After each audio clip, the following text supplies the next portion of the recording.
तर मित्रांनो ब्लॉगमध्ये स्वागत आहे। तर आपण अशा पद्धतीने शेणाने खळा सारवणी करतो। मित्रांनो तुम्हाला दाखवतो आपण कशा पद्धतीने काम करतो। खळा सारवणी जुनी पद्धतीने असं पद्धतीने खळा सारवणी बैलाच्या शेणाने सारवली करून त्यानंतर आपलं कोणतेही पीक त्याच्यावर खळ्यात टाकत होतो मित्रांनो। तर त्याच पद्धतीने आपण काम करतो मित्रांनो। ते पाहू शकतो तुम्ही।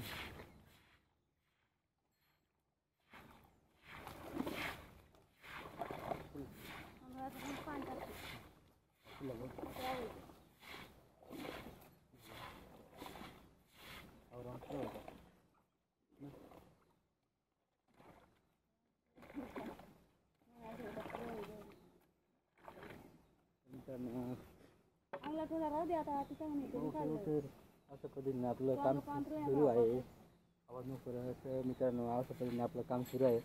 तर असं पाणी मारून पूर्णपणे असं पाणी मारून असे सारवणी करत आहोत मित्रांनो। आपण पाहू शकता। तर असं पूर्ण खळा आपण सारवणी करत आहोत मित्रांनो।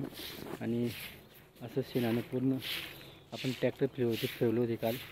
ट्रॅक्टर फिरून एकदम जागा कडक झाली आणि एक दिवशी आपण पूर्ण पाणी मारून दिले होते जागेवरती।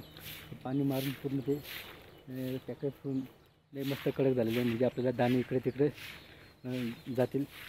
तर दाणे तिकडे जाणार नाही, जागेवरती राहील। आपण झाडू घेऊ शकतो। अशा पद्धतीने आपण खळा सारवणी करत आहोत बैलाच्या शेणाने मित्रांनो। आणि आपला बैलगाडा इथं आहे। बैल इथे बांधले आहे मित्रांनो, पाहू शकतो तुम्ही। इथं सगळ्यात मस्तपैकी बांधलं आहे। एवढं मोठं झाड आहे, झाडाकडे रोज बांधलेलं असतं त्यांना। आणि आता आपण इथं खळामध्ये परत खळा सारवणी करून त्याच्यात आपण वाटणा काढून ठेवलेलं आहे। ते वाटणा आणून याच्यात खळा आहे, या खळामध्ये आणून त्याला आपण दाणे काढणार होतं। ते कशा पद्धतीने काढलं जातं ते पण आपण दाखवणार मित्रांनो। आणि अशा पद्धतीने आपण खळा सारवणी करत आहोत मित्रांनो। जसं शेतकऱ्याचं काम असं जुनी पद्धत अशीच होती की खळा सारून त्याच्यात कोणते धान्य असं गहू असं बाजूला त्याच्यावर ठेवायचं आणि नंतर आपल्या बैलच्या साहाय्याने काढायचं मित्रांनो पाच चुकून। तर असं ती जे काम आहे ते लुप्त होत चाललं आहे। काही ठिकाणी आहे, काही ठिकाणी आता लुप्त होत चाललं मित्रांनो। तर आपलं थोडं त्याचप्रमाणे त्याच पद्धतीने काम सुरू आहे मित्रांनो।